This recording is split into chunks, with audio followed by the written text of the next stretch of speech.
नमस्कार. मुख्यमंत्री युवा कार्य प्रशिक्षण योजना सगळ्या प्रशिक्षणार्थ्यांसाठी अत्यंत महत्त्वाची अपडेट आहे.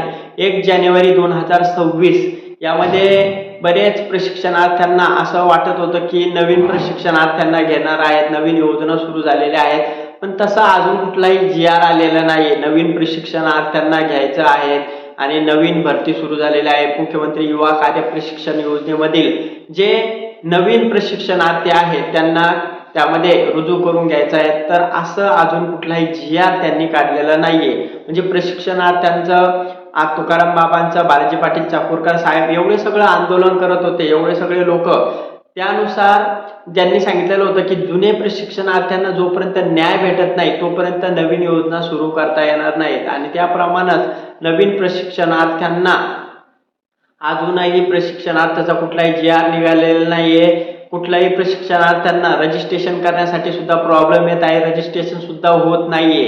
म्हणजेच जे जुने प्रशिक्षणार्थी आहे जोपर्यंत त्यांनाच न्याय भेटत नाही तर नवीन प्रशिक्षणार्थी भरून काय करणार आहे. कारण नवीन प्रशिक्षणार्थ्यांची सुद्धा 6 महिने असेल, 11 महिने असेल, तो झाल्यानंतर तो कार्यकाळ परत संपणार आहे.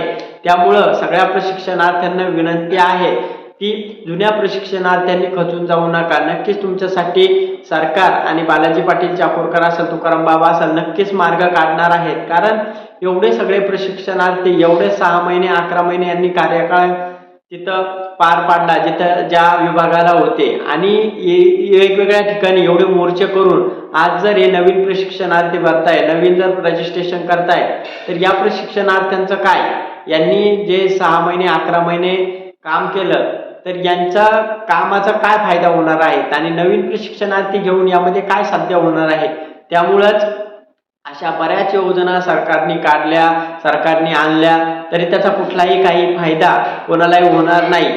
त्यामुळं सगळ्या प्रशिक्षणार्थ्यांना विनंती आहे की कुठलाही आतापर्यंत GR कुठलंही असं निघालेलं नाहीये. जोपर्यंत या प्रशिक्षणार्थ्यांना न्याय देत नाही तोपर्यंत कुठलाही GR आणि कुठलाही सरकारने काढू नये. कारण या प्रशिक्षणार्थ्यांना पहिला न्याय द्यावा लागेल. जे जुने प्रशिक्षणार्थी आहेत एवढे चांगल्या पद्धतीने काम करत आहेत, एवढ्या सगळं करून जर त्या प्रशिक्षणार्थ्यांना जर सरकार वाऱ्यावर सोडत असेल तर अशा योजना काढून फायदा नाहीये.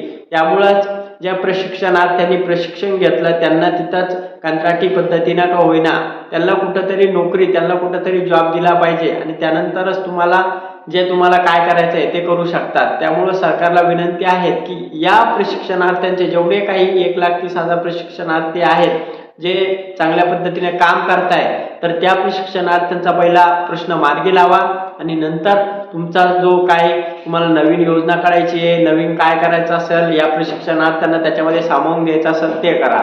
कारण अशा वेगवेगळ्या योजना काढून याच्यामध्ये फक्त मुलांची वेळ सुद्धा वाया जातो आणि याच्यातून काही साध्य होत नाही. त्यामुळं या अशा नवीन योजना काढायच्या वेळी नेमकी त्याच्यामध्ये काय धोरण आहेत, कशा पद्धतीने काढताय, या मुलांचं एक तर 28 ते 35, 18 ते 35 वय जे आहे तर ते मुलांचं खूप भवितव्यासाठी खूप महत्त्वाचं आहे. आणि याच काळात हे प्रशिक्षणार्थी 6 महिने 11 महिने इथं वेळ वाया घालून, त्यांच्या आयुष्याचा अमूल्य वेळ वाया घालून त्यांना तिथं हाती काहीच लागत नाही.